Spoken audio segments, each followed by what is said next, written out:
팀 스파르타 이범규 대표님께서 생성형 AI를 기업에서 어떻게 교육할 것인가를 주제로 발표해 주시겠습니다. 이범규 대표님 무대 위로 모시겠습니다. 큰 박수 부탁드립니다.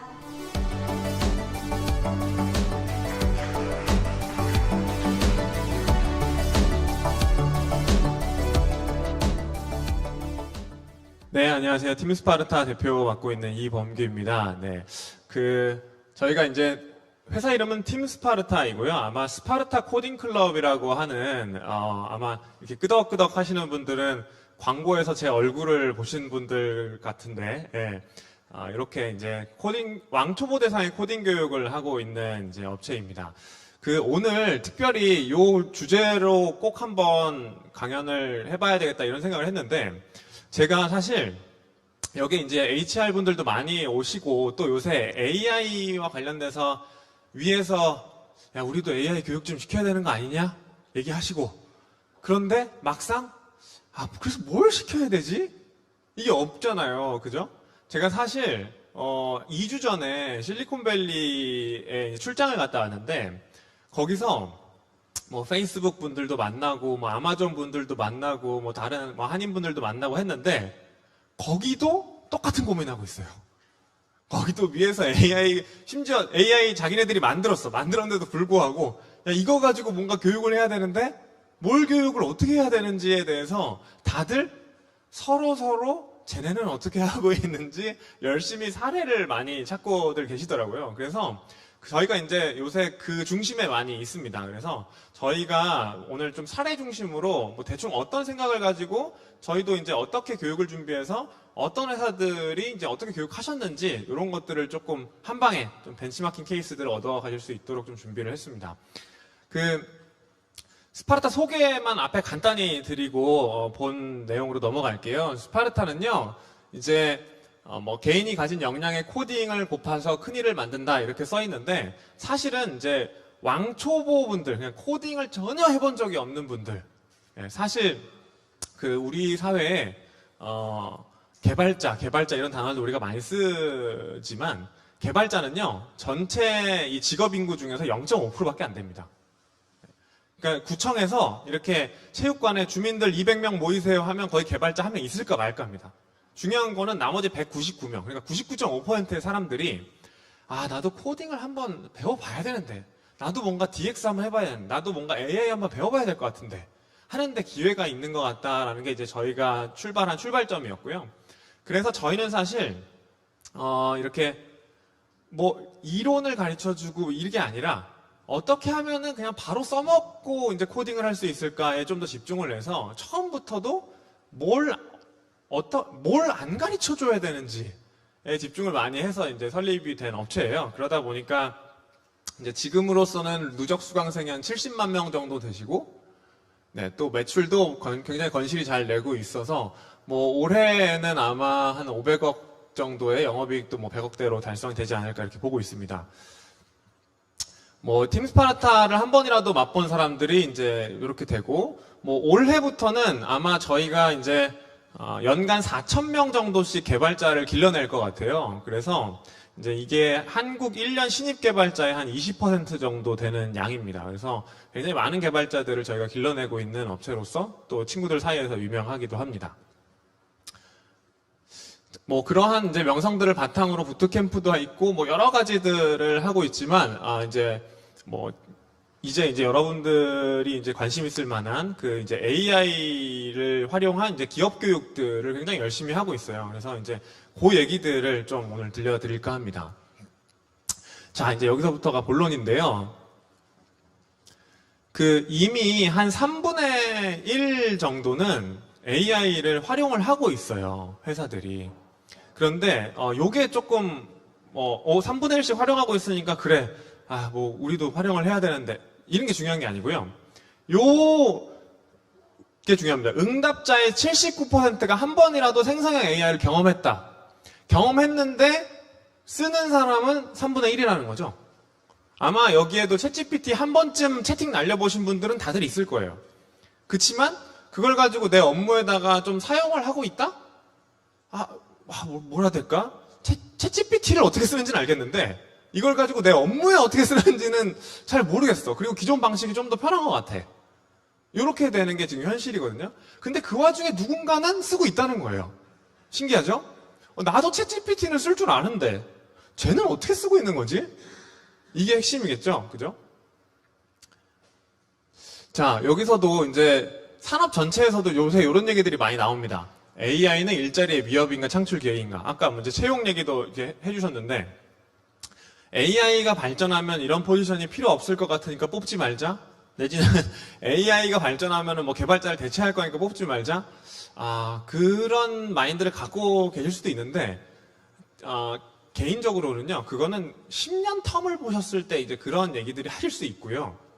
지금 일단 이 시대를 살아가는 측면에서 봤을 때는요, 실제로 보자고요. AI가 지금 나와서 챗GPT 나온 지 이미 뭐 일자리의 위협이다라고 나온 지가 1년 반쯤 됐어요. 어떤 일자리가 많이 없어졌습니까? 주변에 AI 때문에 잡 잃었다고 하시는 분들 봤습니까? 없어요. 없습니다. AI가 가지고 온 산업에 이제 미치는 영향은요, 이 모든 직업군에 대한 프로덕티비티의 향상이에요. 이해되시겠어요? 어떤 특정 서비스들이 망할 수는 있습니다. 예를 들면요, 결국 AI가 이제 어디에 가장 영향을 많이 미치고 있냐면 지금 현 시점에서는 이제 개발자들이 자주 들어가는 스택 오버플로우라고 하는 개발자 지식인 같은 서비스가 있어요. 거기가 트래픽이 100분의 1로 줄었어요. 100분의 1로 줄었고, 거기는 이제 뭐 기사 찾아보셔도 나오겠지만 데이터, 우리가 여태까지 쌓아온 그 지식인 데이터를 챗 GPT한테 팔자! 이러고 있어요. 근데 챗 GPT는 이제 오픈 AI죠. 거기 회사 이름이. 오픈 AI는 약간 이렇게 좀 삐걱삐걱 하면서 사실 이제 마음속에는 뭐가 있냐면 사실 우리 이미 다 긁어왔는데 뭐 너네가 또 뭘 팔아. 이런 느낌이에요, 지금. 즉, 개발자들의 프로덕티비티 향상이 굉장히 커요. 그러면 각 직군별로 어떤 직군이 대체될 것이냐가 중요한 게 아니고요. 각 직군별로 프로덕티비티 향상을 개발자가 1등이니까 그럼 2등은 누굴까? 뭐 어디 이런 식으로 그럼 우리 회사에서도 이걸 가지고 어떻게 프로덕티비티 향상을 늘릴까를 고민하는 게 제일 좋습니다. 네. 아직 이 챗GPT가 있으니까 어떤 직군을 안 뽑아도 되는 걸까? 이거는 너무 멀리 갔어요. 너무 멀리 갔고 일단은 요거를 각 직군별로 어떻게 도입하라고 해줘야 사람들이 프로덕티비티 향상이 될까? 이런 거죠. 그 개발자를 이제 대체한다 이런 얘기들도 있어요. 그래서 가끔 저한테도 뭐 심지어 이게 뭐 여러분들 재밌으시라고 저희 장인어른도 저한테 저녁 식사 자리에서 아니 개발자들을 대체한다는데 자네 회사 어떡하나 이런 질문을 주실 정도인데 그럼 뭐 말 다 했죠. 뭐 우리 장인어른도 그렇게 얘기하시는데 실제로 대체하지 않습니다. 네. 그러니까 정말 어려워요. 왜냐하면 이런 거예요. 실제로 여러분들이 개발자들이 일하는 걸 옆에서 이렇게 보시면 이 친구가 이렇게 이분이 이제 개발자분들이 막 타이핑을 하고 있는 건 아니면 뭐 종일 타이핑을 하고 있지 않아요. 그거는 되게 별로 없어요. 이미 그런 툴들이 많이 좋아져가지고 대부분은 이러고 앉아 있어요. 이렇게 어떻게 짜야 할까?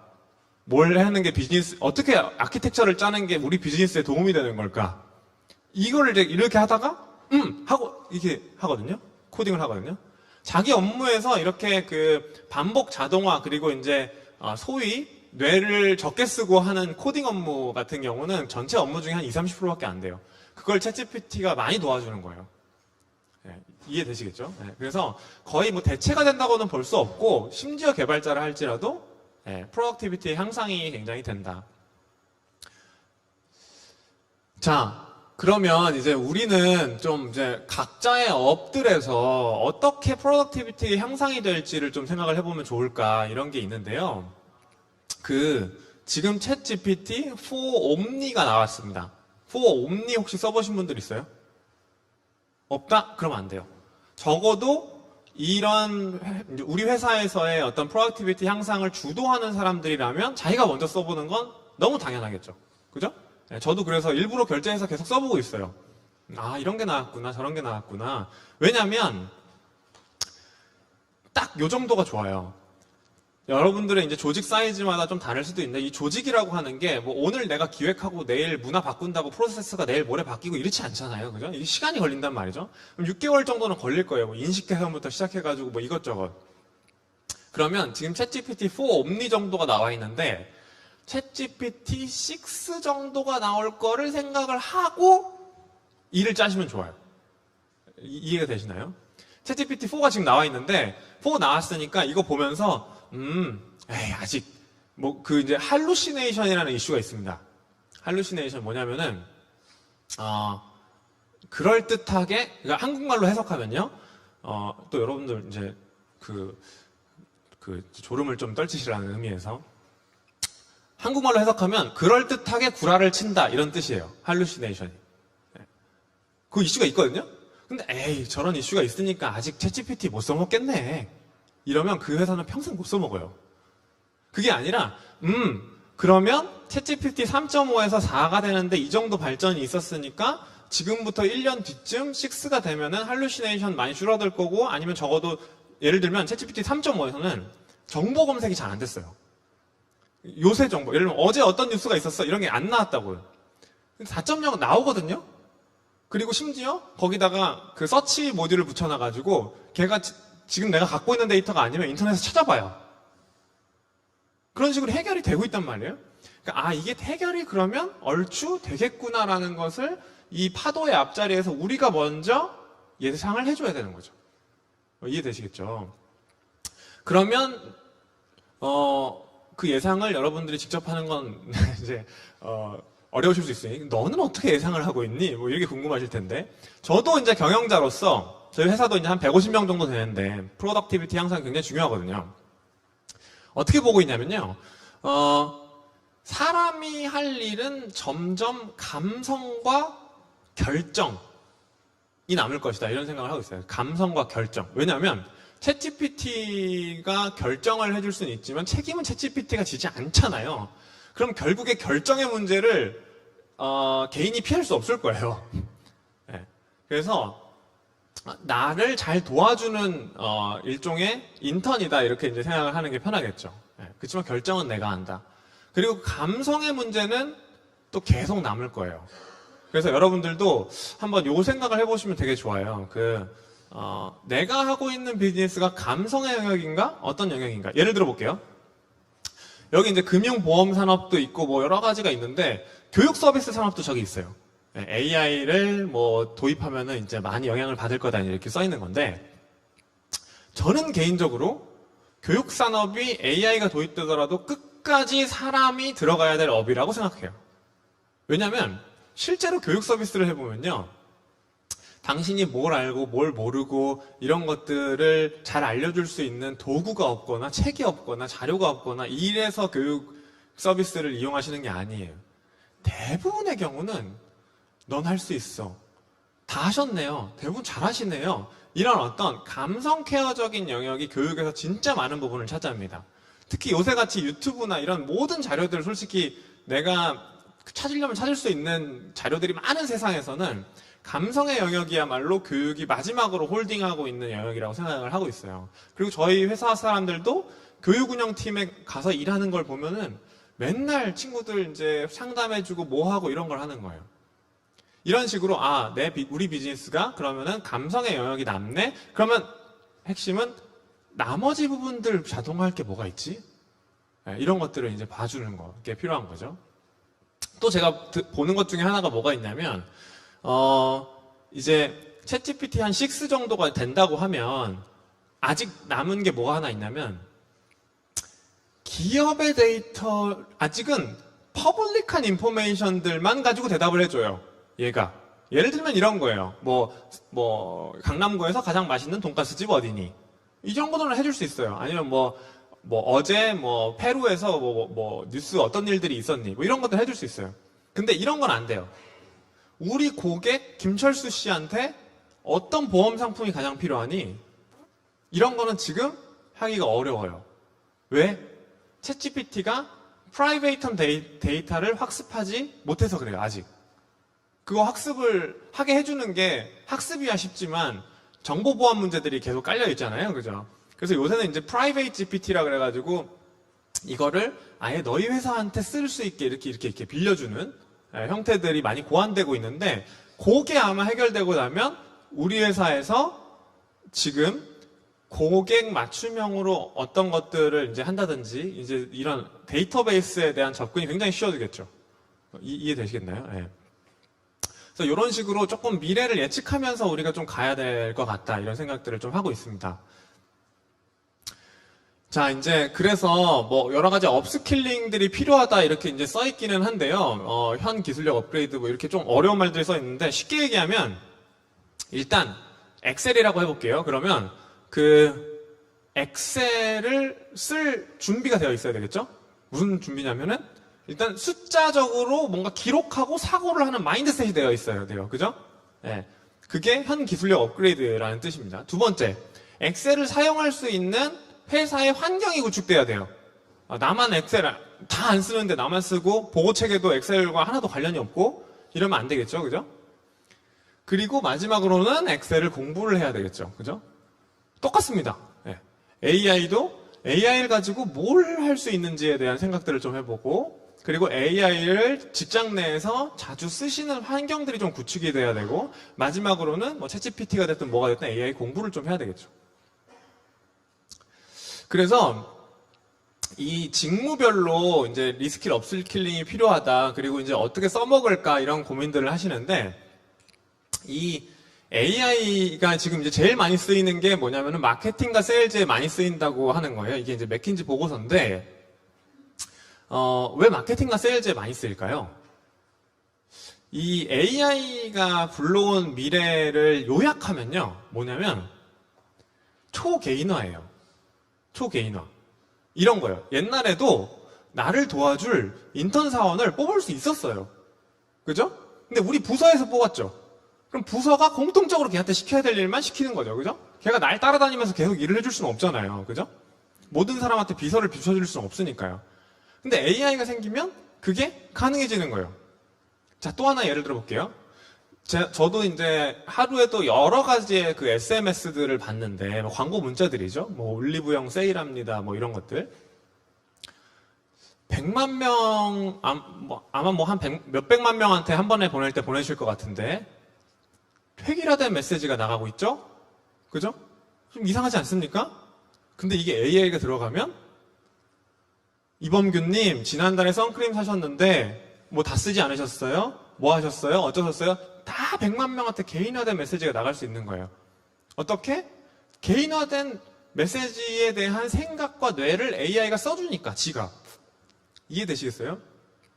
즉, 이 초개인화, 이렇게 마이크로로 생각 맞춰줄 수 있는 게 이 AI가 가지고 온 굉장히 큰 변화이자 가장 큰 가치입니다. 그래서 마케팅에서 많이 쓰이겠죠? 세일즈도 그렇고요.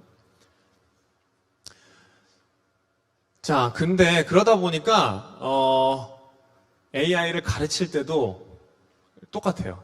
이게 가르치는 사람들 입장에서는요, 사실 획일화된 게 좋거든요.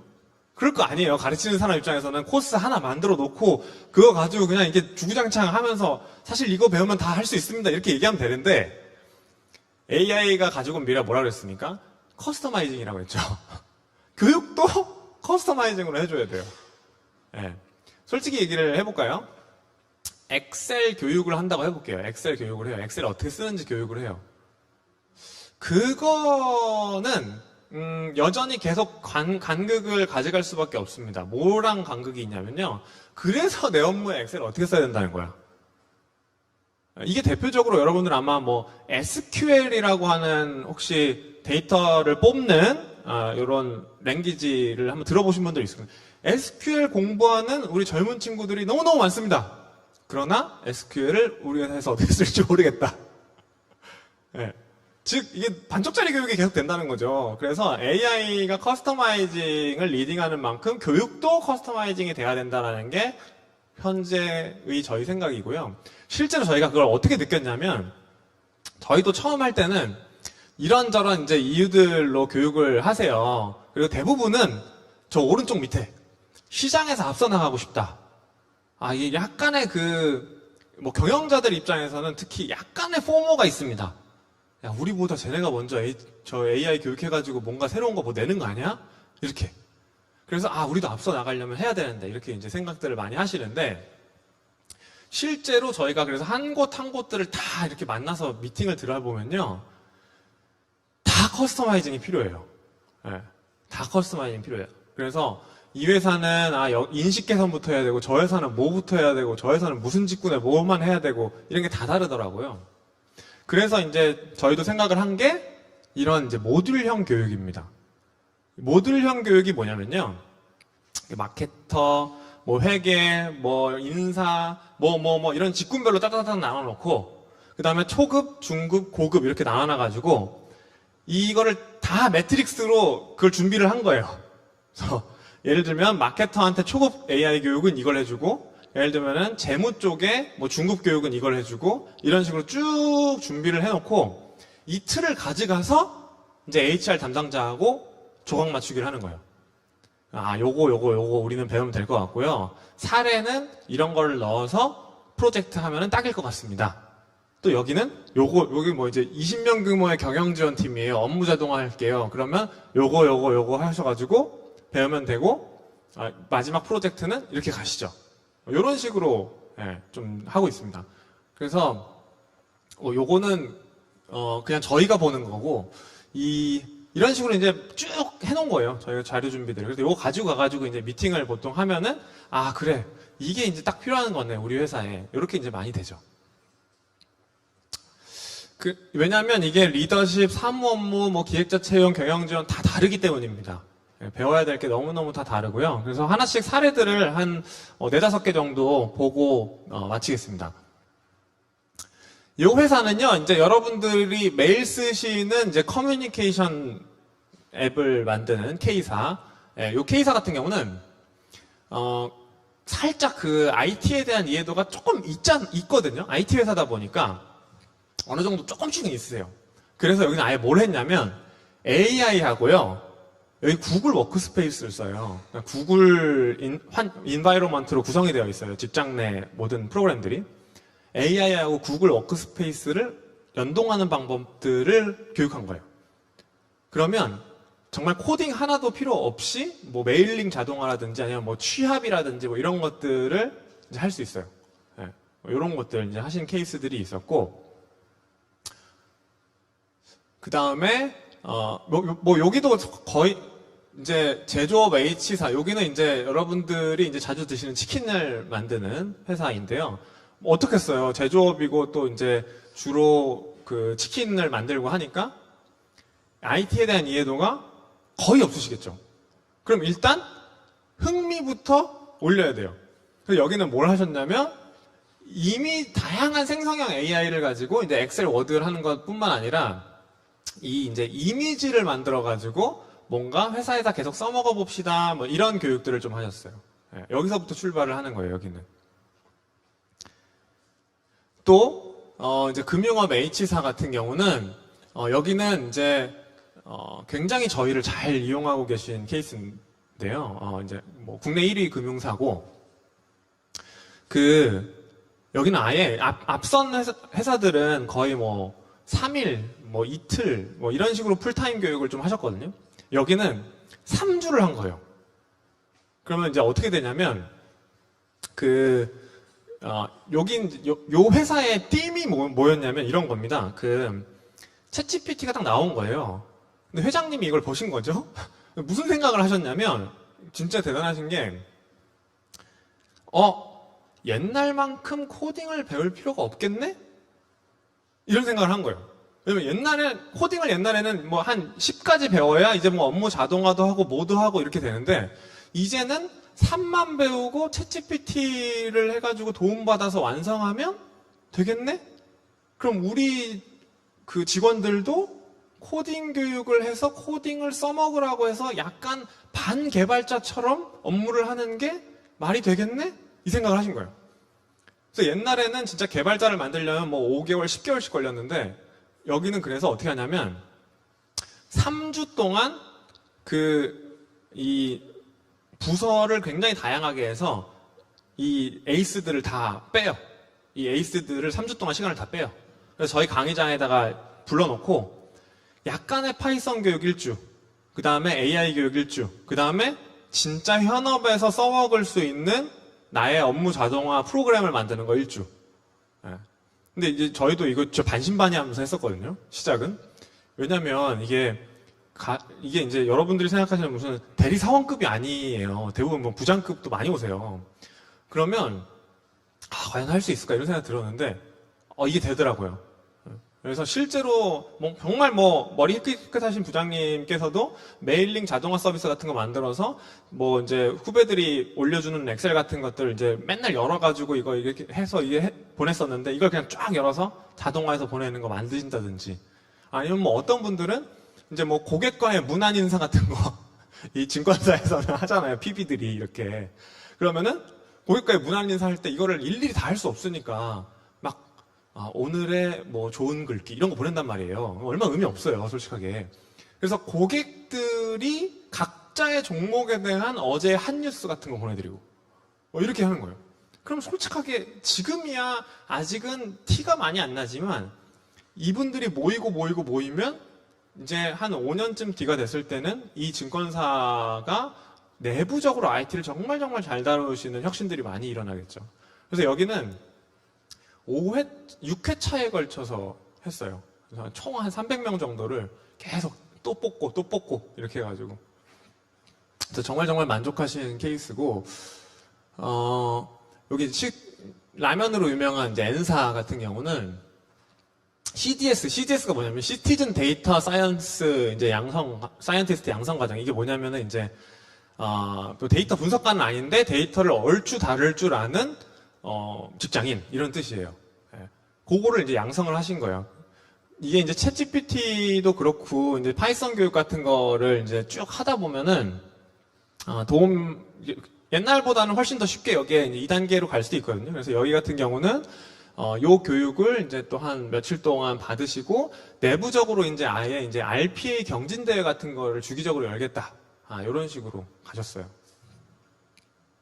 네, 마지막인데 이제 K은행, 은행입니다. 은행 같은 경우는 여기는 아예 이 프로덕트 오너, 요새 이제 은행권에서 약간 신사업들 많이 시도하는 거 아시죠? 예, 그러다 보니까 이 AI를 가지고 뭘 할 수 있는지에 대한 이제 프로덕트 오너 과정을 또 하셨어요. 그래서 여기 같은 경우도 이제 데이터 분석 활용해서 그로스 해킹도 하고, 그러니까 프로덕트를 어떻게 발전시켜야 되는지 이런 것들도 배우고 이런 것들 AI를 이용해서 쭉 배웠습니다. 요렇게 이제 5개 정도의 사례를 이제 준비를 해봤는데요. 앞선 발표도 그랬지만 늘 이런 발표의 마지막에는 약간의 홍보가 끼어 들어옵니다. 예.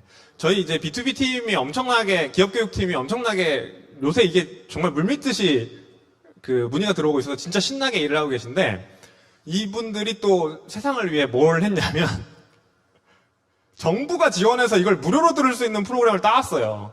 그래서 이제 요거를 통해서 아예 이제 우리가 원하는 모듈형 교육을 그냥 무료로 지원을 해드릴 수 있는 형태가 됐습니다. 그래서 재직자 대상으로 퇴근하고 해야 되면 퇴근하고, 아니면 낮에 해야 되면 낮에 하는 걸로 이런 식으로 해서 무료 교육도 이제 준비가 되어 있으니까요. 혹시 원하시는 분들이 있으시면 마찬가지로 QR코드를 찍으셔도 좋고, 아니면 저희 부스가 또 위층에 있기 때문에 가서 아까 이범규 대표 얘기한 거 그거 뭐예요? 이렇게 물어보시면 잘 대답을 해주실 겁니다. 네, 저는 이렇게 발표 마치겠습니다. 고맙습니다.